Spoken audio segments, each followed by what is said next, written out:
Buenas tardes. A continuación vamos a continuar con el video de la primera parte en el cual hablábamos acerca de cómo calcular los asentamientos sobre zapatas debido a una carga transmitida de la superestructura al suelo. En esta parte vamos a ver lo que es el método de las cartas de influencia de Newmark. Ahora, previo a este método, existía un investigador de nombre Boussinesq que planteaba cómo se distribuían estas presiones de alguna fuente externa al suelo.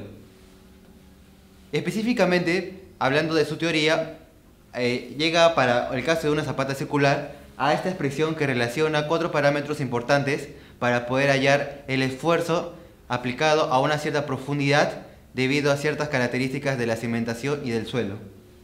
Y me refiero a estos cuatro parámetros que están acá. Ahora, estos cuatro parámetros importantes de esta ecuación de Boussinesq son la carga aplicada de la cimentación, el radio de la cimentación, en este caso circular, para este caso particular, la profundidad con respecto al fondo de cimentación hasta mi punto de interés y el esfuerzo aplicado efectivo a esa profundidad debido a esta carga aplicada de la zapata. Y ahora, para entender mejor este método, vamos a hacer uso de este ejemplo práctico de una zapata circular de radio de 2 metros, el cual está transmitiendo una carga de 4 kilogramos por centímetro cuadrado al suelo. Ahí está el perfil del suelo, un primer estrato de 2 metros de arena, seguido de 8 metros de arcilla. En este caso, sin napa freática. Y ahora, para resolver este método también necesitamos hacer uso de la partición de las rebanadas. Para hacer un poquito más sencillo el proceso, vamos a tomar solamente 2 rebanadas de 4 metros. Con lo cual tendremos esas 2 rebanadas para este perfil de suelo. Y ya que tenemos 2 rebanadas de 4 metros, nuestro punto de interés de cada una de esas rebanadas es el punto medio de cada una de ellas. Es decir, si el primer tramo es de 2 a 6 metros, mi primer punto de interés es a 4 metros, que es el punto medio. Y si mi segunda rebanada va de 6 a 10, mi segundo punto de interés es en el punto medio de esos dos intervalos, es decir, 8 metros. Y ahí tengo mis dos profundidades de análisis para este método. El primero será de 2 metros, que va desde la profundidad hasta 4 metros, y el segundo será de 6 metros. Y ahora, usando esta expresión de Boussinesq para el caso de zapatas circulares, yo tengo ya los siguientes parámetros: la profundidad total con respecto a la superficie, el parámetro Z con respecto a la profundidad de cimentación para cada una de mis rebanadas, el radio, que es el mismo para ambas rebanadas ya que es la misma cimentación, y la relación, la cual es importante, del radio de mi zapata circular con respecto a mi profundidad de cimentación, de profundidad de análisis con respecto a la profundidad de cimentación. Es decir, la relación entre R sub Z y Z, para poder entrar a esta expresión de acá. Como vemos, mientras mayor sea la relación entre R sub 0 y Z, este factor va a ir disminuyendo, lo cual va a significar que mientras mayor sea esa profundidad, menor va a ser el esfuerzo aplicado efectivo que esta carga encima va a aplicar a una cierta profundidad. Y así, para cada una de esas dos profundidades, usando la fórmula de Boussinesq, calculo mi factor usando los parámetros que ya he anticipado anteriormente. Y ahora, con cada uno de mis dos factores, dependiendo de mi profundidad de análisis, lo multiplico por mi carga aplicada en la superficie para poder saber cuál es esa porción de esfuerzo que le llega a cada una de mis profundidades. En el primer caso, para unos 4 metros de profundidad, le llega de las 4 kilogramos por centímetro cuadrado, según este método, le llega solo 2.6 aproximadamente, y a una profundidad de 8 le llega solamente 0.6 kilogramos por centímetro cuadrado aproximadamente. Y ahora, para seguir con el ejercicio, tomo los siguientes parámetros que están ahí, que son los pesos específicos de la arena y el peso específico de la arcilla. Además de los parámetros de consolidación como el C sub C, C sub R, el sigma prima P a una profundidad específica de 8 metros en este caso, y la relación de vacíos. Cada uno de estos se calcula de manera gráfica, como ya se explicó en el video anterior. Si necesitan saber cómo calcularlo gráficamente, por favor les invito a revisar el video anterior. Y ahora, el siguiente paso de esto es, ya tengo el esfuerzo aplicado a cada una de mis profundidades de mis rebanadas de arcilla debido a la carga aplicada a una cimentación. Pero necesito saber también cuál es el esfuerzo efectivo solamente por el hecho de que había suelo, nada más, antes de que existiera la carga. Así que procedo a calcular los esfuerzos efectivos a estas dos profundidades de análisis. ¿Ok? Y como en este caso no hay napa freática, no voy a tener la necesidad de restar 1 a los pesos específicos de ni la arena ni la arcilla. Así que procedo a calcular el esfuerzo efectivo a 4 metros y a 8 metros de profundidad con respecto a esta superficie. ¿Ok? Y ahora, como dato adicional a este problema, tengo que el sigma prima P para 8 metros de profundidad es 3 kilogramos por centímetro cuadrado. Y ahora, yo sé además que para calcular mi IPC es la diferencia de sigma prima P menos sigma prima 0. Y para el caso de los 8 metros, tengo como información el sigma prima P, que vale 3 kilogramos por centímetro cuadrado. Y a esa profundidad ya he calculado el sigma prima 0, que en este caso viene a ser 1.467 kilogramos por centímetro cuadrado. Hago la diferencia y calculo el IPC. Y para lo que es costumbre en este tipo de problemas, consideremos este IPC constante en todo el estrato de arcilla. Y ahora, para mis dos rebanadas, tengo el esfuerzo efectivo, el sigma prima sub 0, para cada una de mis dos profundidades de análisis. Como el IPC es constante, sumo a ambos sigma prima 0 el IPC para poder calcular el sigma prima P a ambas profundidades. Y ahí los tengo. Y ahora, en esta tabla lo que muestro es, para cada una de mis dos profundidades, el sigma prima 0 ocasionado solamente por la masa del suelo. El sigma prima P, característica del suelo, que quiere decir cuál es la máxima carga que ha sufrido ese suelo en toda su historia. Y el delta de sigma, para saber cuál es la carga que le transmite la cimentación a dichas profundidades. Que lo cual, en este caso, para este video, lo hemos obtenido mediante el método de Boussinesq. Y ahora, para continuar con el problema, tenemos que analizar si tal rebanada está preconsolidada o normalmente consolidada. ¿Y cómo vemos eso? Fácil. Lo que tenemos que hacer ahorita es sumar la presión efectiva que el suelo le transmitía a una cierta profundidad más la presión que le transmitía la cimentación debido a la carga externa. Es decir, el delta de sigma más el sigma prima 0, ya que eso me ocasiona el esfuerzo efectivo total que está existiendo sobre el suelo en ese determinado momento. Y eso tenemos que compararlo con la característica inherente al suelo a esa profundidad, que es el sigma prima P. Es decir, para el caso de 4 metros de profundidad, el sigma prima P es de 2.298 metros, lo cual a esa profundidad significa que esa ha sido la máxima, el máximo esfuerzo al cual ha sido esforzado dicho suelo. ¿Ok? Visto de manera gráfica, en la primera línea tengo que el sigma prima P es esta cantidad y que el esfuerzo efectivo total aplicado es la cantidad de 3.351. Gráficamente significaría que mi sigma prima P es ligeramente menor a la carga efectiva total que está siendo aplicada mi suelo. Por lo tanto, viendo mi curva de relación de vacíos y esfuerzos, veo que este esfuerzo ya ha superado mi esfuerzo de preconsolidación, lo cual lo hace estar en el rango del normalmente consolidado, que es con la que tiene mayor pendiente. Y es por eso que en este caso, como el delta de sigma más sigma prima 0 es mayor que mi sigma prima P, en la primera rebanada va a estar normalmente consolidada.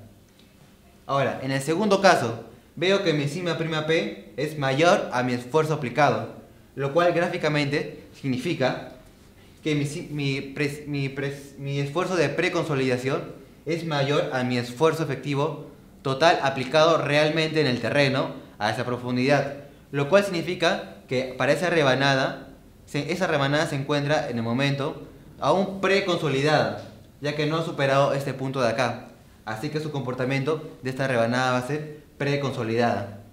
Ahora, sabiendo cuál es el comportamiento de cada una de esas rebanadas, procedemos a Bueno, ahí tenemos los otros parámetros de consolidación. Procedemos a hallar el cálculo del delta de la relación de vacíos para hacer el cálculo del asentamiento respectivo de cada una de las zapatas, de cada una de las rebanadas. Y ahora, tenemos esas tres fórmulas que están allá arriba para poder calcular el delta D, para posteriormente calcular el asentamiento de cada una de las rebanadas. Si bien estas tres fórmulas de acá sirven para poder hallar el asentamiento de cada una de las rebanadas, solamente se toma la primera si es el caso de normalmente de preconsolidada, y las últimas dos columnas se toman si es el caso de normalmente consolidada. Como ya hemos hallado para cada rebanada si es o normalmente consolidada o preconsolidada, simplemente procedemos a realizar los cálculos correspondientes con los parámetros que tenemos, dependiendo si es preconsolidada o normalmente consolidada. Y luego procedemos a sumar las deformaciones correspondientes, las variaciones de las relaciones de vacíos correspondientes. En este caso, para la primera fila, esta parte de acá es la variación de relación de vacíos por la incursión en la preconsolidación, y esto es cuando ya ha llegado a la parte de normalmente consolidado. Es decir, para esta primera rebanada, la suma de estas dos va a ser el delta D. Y para esta segunda rebanada, solamente este número va a ser el delta D. Así que procedemos al siguiente cuadro y tenemos el delta D total para la primera rebanada y el delta D para la segunda rebanada. Ahora, para estas dos rebanadas tenemos que su relación de vacíos es la misma, ya que es el mismo suelo, y su altura de cada uno de los subestratos es de 400 centímetros. Y recordando el video anterior, tenemos esa expresión que nos relaciona variación de altura de un tipo de suelo con su variación de relación de vacíos, lo cual ya hemos calculado. Así que, teniendo como información ya calculado la variación de la relación de vacíos, la relación de vacíos inicial de cada uno de mis subestratos de suelo y mi altura inicial de cada estrato de suelo, podemos calcular fácilmente la variación de altura de cada uno de mis estratos de arcilla, es decir, el asentamiento parcial de cada uno de los estratos de arcilla. Por lo que finalmente se calcula el asentamiento total de todo el estrato de arcilla como la suma total de los asentamientos parciales. ¿Ok? Ahora, sobre esta teoría que les he mencionado, funciona bastante bien para zapatas circulares, ya que la fórmula está aplicada para ese caso. Pero, ¿qué ocurriría si, por ejemplo, no es una zapata circular? Si queremos aplicar su teoría para zapatas rectangulares, triangulares u otras formas.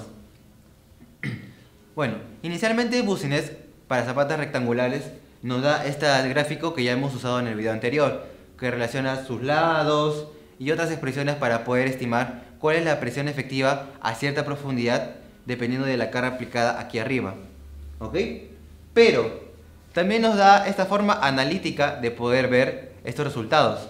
En base a esta fórmula que está acá grande, estas pequeñas consideraciones para poder hallar cada uno de esos parámetros, y esta pequeña consideración que indica de que si la parte de acá abajo, este dividendo, se vuelve negativo, a la parte que está aquí dentro se le debe añadir el valor de pi.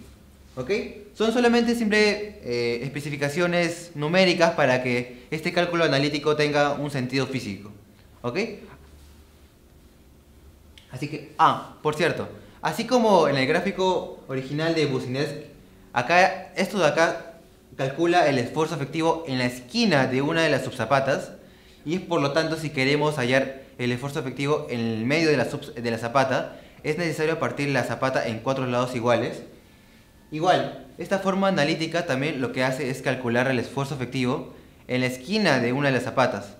Es decir, si quisiéramos hallar el esfuerzo efectivo en el medio de una zapata, tendríamos que dividir la zapata igual en 4 partes iguales para aplicar este método, y luego aplicar la superposición para poder hallar el esfuerzo efectivo total de esas 4 subzapatas. ¿Ok? Para entender mejor esta teoría, vamos a hacer uso de este ejemplo de una zapata rectangular de 6 metros por 3 metros.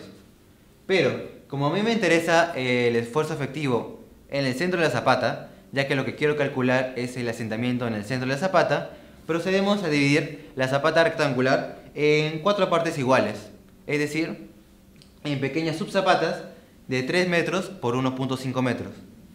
Así que procedemos a hallar la primera relación constante de A entre B, lo cual nos da un valor de 2. Y ahora, asumiendo también el mismo perfil de suelo de 8 metros de arcilla, con la zapata rectangular y con la misma carga aplicada, procedemos a hallar las mismas profundidades de interés, que son Z igual a 2 metros y Z a 6 metros. Y ahora, primero para hallar el esfuerzo efectivo a 2 metros. Tenemos que las zapatas son de 3 metros por 1.5 metros. Así que tenemos que la relación entre A y B, que es igual a M, tenemos que es igual a 2. ¿Ok? Para este caso, como Z es igual a 2 metros, tengo que mi parámetro N, que es Z entre B, es 2 entre 1.5, tengo 1.33. ¿Ok? Luego, la forma analítica me indica que A es igual a M por N, es decir, 2 por 1.33. Y la expresión de B es 1 más M al cuadrado más N al cuadrado, lo cual, reemplazando con estos valores, obtengo ese valor de 6.778. Así que, teniendo todo, simplemente reemplazando las fórmulas, las expresiones matemáticas, reemplazo en la fórmula general para obtener ese factor. Pero antes de aplicar esta fórmula, es necesario verificar que este pequeño dividendo de acá sea mayor que 0, ya que si es negativo, a toda esta parte de acá adentro es necesario aumentarle el valor de pi para que todo esto salga positivo, ya que si no se hiciera eso, se obtendría un valor incoherentemente negativo. ¿Ok? Ahora, como en este caso sale positivo, no hay problema, continuamos reemplazando los valores requeridos en la fórmula general.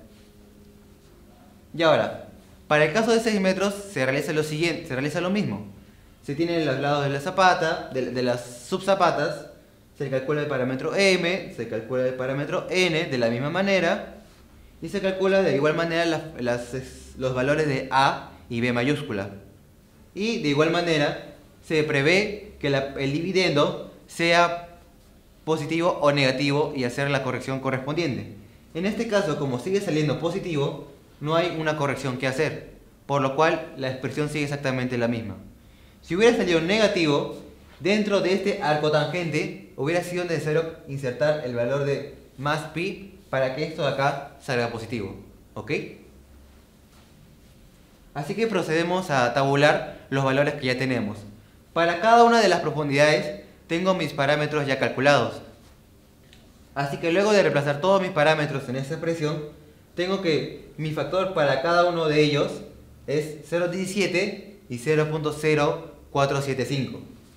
Cuando digo el factor, me refiero a toda esta parte de acá que afecta a la carga que está siendo aplicada en el terreno. Es decir, en el caso que estoy aplicando 4 kilogramos por centímetro cuadrado, esto significa que el 0.17 multiplica a ese 4 para saber qué fracción de la carga está siendo aplicada a esa profundidad. ¿Ok? Lo cual me da para el primer subestrato de arcilla 0.68 kilogramos centímetro cuadrado, y para el segundo subestrato de arcilla 0.19. Pero ojo, esto de acá, este cálculo que hemos hecho ha sido solamente para una de las subzapatas.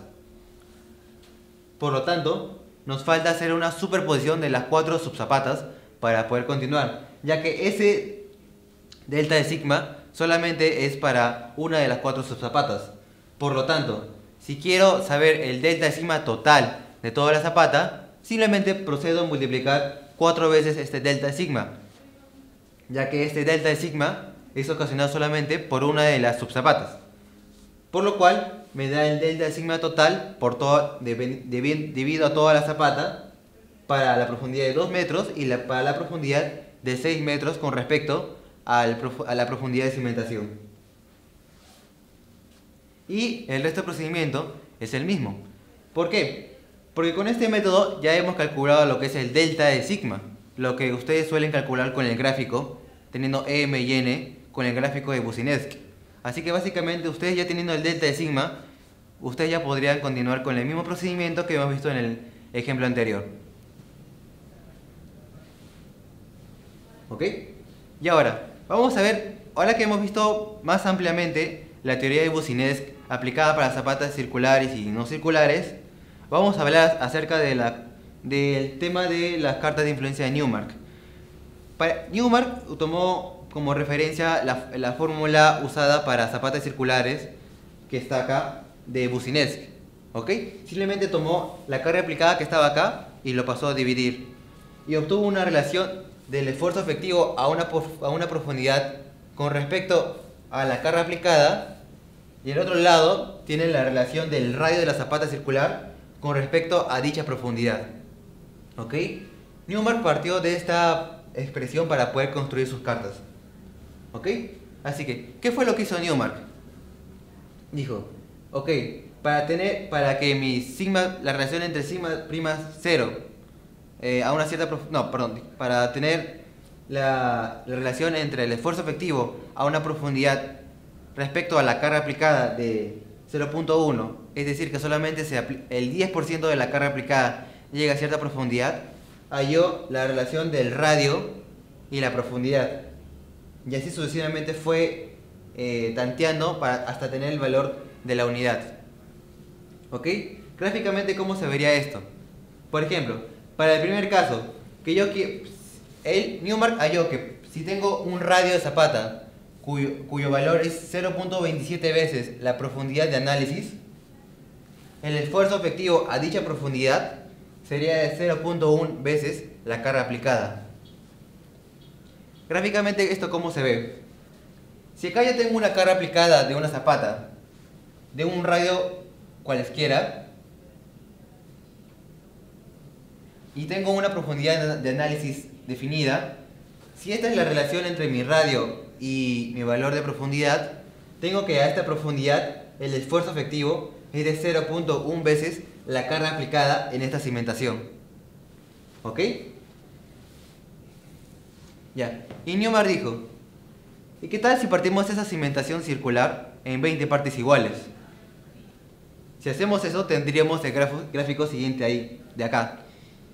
Si en sí toda esta cimentación le da a esta profundidad 0.1 veces el valor de la carga, significaría que cada uno de estos pequeños segmentos le da la 20ª parte de esta carga a esta profundidad.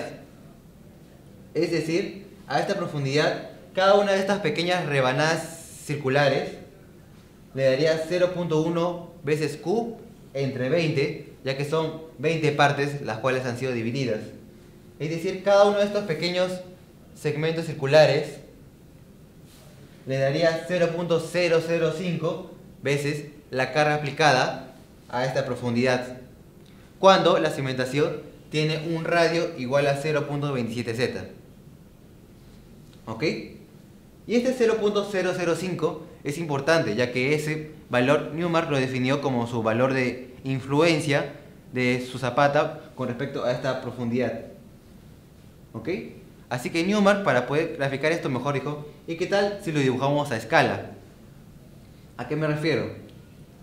Para teniendo su gráfico ya conocido, el primer círculo de acá lo graficó con un radio de 0.27 veces una profundidad de análisis, teniendo como distancia de referencia esta alturita de AB. Es decir, en una hoja impresa se tiene que, si este es AB, para este gráfico AB viene a ser la profundidad de análisis cimentación. Con lo cual, el círculo que está más pequeño en el medio, su radio viene a ser 0.27 veces esto de acá. Y ya que Newmark, y este es el valor de la influencia de cada uno de sus 20 partes divididas. Ya que si esto de acá tiene 0.27 z, significa que todo este zapata circular le da 0.1 veces la carga aplicada al suelo, a esa profundidad. Y como ha sido dividido entre 20 veces, cada uno le da 0.005 veces la carga aplicada. Y es por eso que acá cada uno de los pequeños segmentos circulares del medio le da 0.005 veces la carga aplicada, cuando la relación entre el radio y la profundidad de cimentación y la profundidad de análisis es 0.27. ¿Ok? Y ahora, para el siguiente caso que tenemos que la relación entre el esfuerzo aplicado a una profundidad y la carga aplicada es 0.4, se tiene que la relación entre el esfuerzo y la carga es de 0.2. Eso es debido al siguiente cálculo que él hizo para tener el siguiente zapata circular. Así que, si teniendo el mismo ejemplo, yo tengo que una zapata circular tiene la relación de 0.4 de su radio con respecto a la profundidad de análisis, toda esta zapata le transmite 0.2 veces la carga a esta profundidad de acá. ¿Ok? Pero nosotros ya sabemos que una zapata de 0.27Z, es decir, un poco más pequeña que está aquí dentro, les transmite 0.1 veces la carga. Entonces, si solamente la parte de adentro transmite 0.1 y todo transmite 0.2, significa que lo que está afuera, la corona circular, necesariamente tiene que transmitirle 0.1 veces la carga para poder complementar todo este 0.2 que transmite el total. ¿Ok? ¿Eso qué significa? Significa que si la corona circular en realidad también transmite 0.1 Q y también es dividido en 20 partes iguales, significa que cada uno de estos segmentos de corona circular también transmite la 20ª parte de 0.1 Q, es decir, 0.005 Q. ¿Ok? Y esto graficándolo, teniendo una zapata circular de 0.4 Z, es decir, de 0.4 veces esta alturita de acá, que cada uno de estos segmentos circulares tendría un valor igual de influencia de 0.005. ¿Ok? Y así sucesivamente se hace con los siguientes segmentos, para tener la relación de 0.3, de 0.4, hasta el valor de total de la carga, que Newmark halló que para que la carga transmitida al suelo sea igual a la carga aplicada, la relación entre el radio y la profundidad debe ser infinita. Es decir, debe ser una zapata de un tamaño gigantesco, enorme, o una profundidad ínfima, casi cero, para que pueda cumplirse esta relación. ¿Ok? Y básicamente para ese último gran círculo es necesario que la relación entre el radio del círculo y la profundidad de análisis sea prácticamente infinita.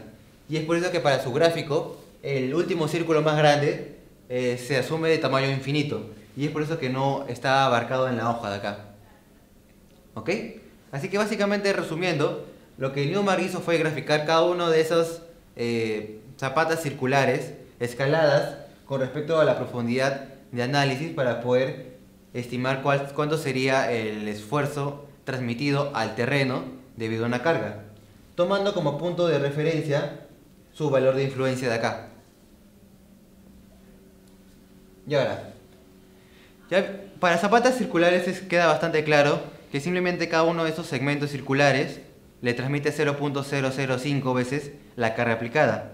Pero ¿qué ocurre con el caso de que existan zapatas no circulares? Ya que este método también funciona para cualquier tipo de zapata. Pues este método lo que sugiere es dibujar a escala la zapata de análisis para poder hallar esa delta de sigma provocado por un esfuerzo aplicado. Así, por ejemplo, tomando como punto de referencia la zapata de 6 por 3 metros con una carga aplicada de 4 kilogramos por centímetro cuadrado, y quiero hallar mi esfuerzo efectivo aplicado a las profundidades de 3 y 6 metros.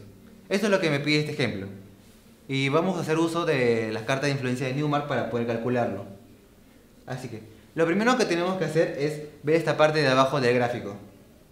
Por ejemplo, si en mi hoja impresa me lo dan y yo con mi regla mido que esta altura es 5 centímetros, significa que mi dibujo de la zapata debo hacerla escalada a este factor de acá. ¿A qué me refiero?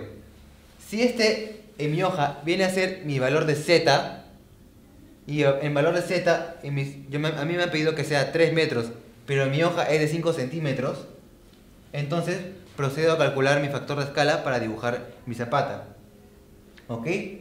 yo tengo que en la hoja la profundidad de análisis mide 5 centímetros, pero en la vida real yo quiero que mida 3 metros. Así que ya tengo mi primer factor a escala para la primera profundidad de análisis que quiero de 3 metros, que viene a ser 5 centímetros entre 3 metros. Así que ya tengo mi factor para poder tener las dimensiones en mi papel, en mi hoja, para poder dibujar mi zapata a escala. Así que si tengo que mi zapata es de 6 metros por 3 metros y mi factor a escala para esta profundidad es de 5 entre 3, tengo que la primera dimensión viene a ser 6 metros por 5 entre 3. Tengo que la dimensión larga en mi hoja sería 10 centímetros. Y para la dirección de 3 metros tendría que dibujarla a 5 centímetros, multiplicando 3 metros por mi factor de escala. Así que para esta profundidad de análisis ya tengo mis dimensiones de zapatas a dibujar para usar mis cartas de influencia de Newmark. Así que en mi hoja impresa procedo a dibujar mi zapata rectangular de 10 centímetros por 5 centímetros ya escalado. ¿Ok? En este caso, como me interesa el centro de la zapata, procedo a dibujar de manera centrada mi zapata rectangular para poder calcular el análisis en el centro de la zapata. ¿Ok?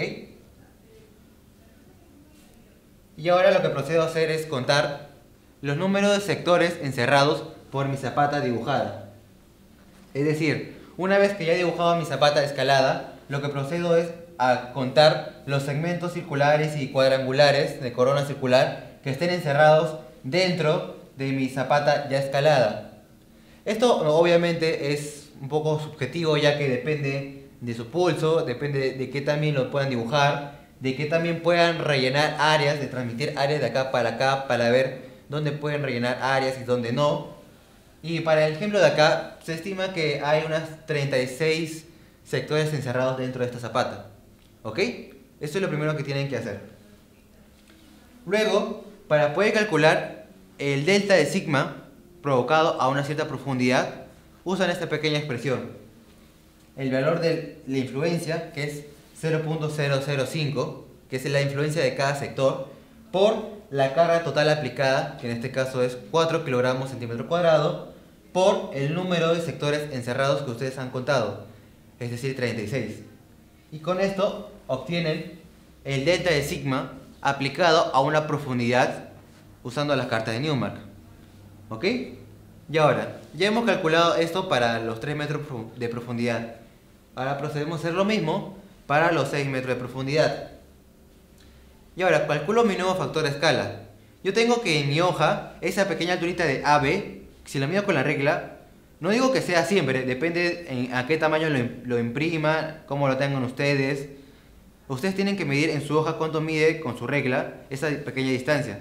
En este pequeño ejemplo estoy asumiendo que mide 5 centímetros, pero yo quiero que en la vida real mi profundidad de análisis mide 6 metros. Así que mi factor de conversión va a ser 5 centímetros entre 6 metros. Así que procedo a escalar mi zapata a esas dimensiones para poder dibujarla en mi hoja. Así que luego de hacer esa pequeña escala, tengo que mi lado de 6 metros en mi hoja se convierte a 5 centímetros y el lado de 3 metros en mi hoja se convierte a 2.5 centímetros. ¿Ok? Así que procedo a graficar esa pequeña zapata de 5 centímetros por 2.5 centímetros centrado en mis cartas de Newmark. Y luego procedo a contar el número de segmentos encerrados por mi zapata rectangular dentro de mi recuadro para poder usar luego el valor de influencia y calcular el esfuerzo aplicado a esa profundidad. En este caso se estimó que había unos 8 sectores circulares encerrados dentro. Como les digo, eso es bastante subjetivo, depende de cómo ustedes puedan graficar, cómo ustedes puedan observar de qué manera están encerradas sus sectores circulares. ¿Ok? Y aplicamos la misma fórmula para poder hallar el delta de sigma a esa profundidad de interés. Es decir, el valor de influencia de 0.005 por el valor de la carga por el valor del número de sectores encerrados por mi zapata escalada debido a mi factor de escala. Y en resumen, tengo que para esas dos profundidades de análisis, ojo, estas zetas van con respecto a la, a la profundidad de cimentación, o sea, desde la base de la cimentación hasta mi profundidad de análisis. Y así así puedo hallar mi delta de sigma para cada uno de mis profundidades de análisis. Lo importante de entender este método es que no necesariamente pueden pedirle al centro de la zapata. Si es que le pidiesen el asentamiento o el esfuerzo efectivo en una esquina de la zapata, ustedes tendrían que dibujar esa zapata no centrada, sino colocada un poquito más para allá. ¿A qué me refiero? Por ejemplo, si a mí lo que me hubiesen pedido es el esfuerzo efectivo en una de las esquinas de la zapata, esta esquina hubiera tenido que dibujarla en el centro del gráfico de Newmark. Es decir, este rectángulo del mismo tamaño hubiera tenido que dibujarla un poquito más para acá, trasladarla, y lo que estaba dentro de esa cimentación, de ese rectángulo, contar esos sectores encerrados, y probablemente, de hecho es casi seguro que el número de sectores sería diferente a lo que está acá. Y bueno, esto ha sido los últimos dos métodos que nos faltaban ver para poder ver las posibilidades de qué métodos podría venderle a ustedes en la tercera práctica de mecánica de suelos, para que puedan resolverlo por el método que les pidan, ya sea por el método clásico usando el gráfico de Boussinesq, su fórmula analítica usando la fórmula específica para zapatas circulares, o usando las cartas de influencia de Newmark, teniendo en cuenta siempre que acá deben centrar siempre el punto de interés de análisis, ¿ok? Y bueno, teniendo en cuenta a partir de acá hacer el procedimiento clásico, que es ya aplicar las fórmulas para hallar el delta D y luego hallar el asentamiento debido a un sigma prima 0 o delta de sigma. ¿Listo? Bueno, y esto ha sido todo para estos métodos de análisis de asentamiento para zapatas circulares y zapatas no circulares. Si tienes alguna duda con respecto al procedimiento de este video o el video anterior, te invito a dar algún comentario o alguna pregunta en la caja de comentarios, y muchas gracias por ver estos videos. De parte de GeoPuc, te deseamos mucha suerte en tu siguiente evaluación. Gracias.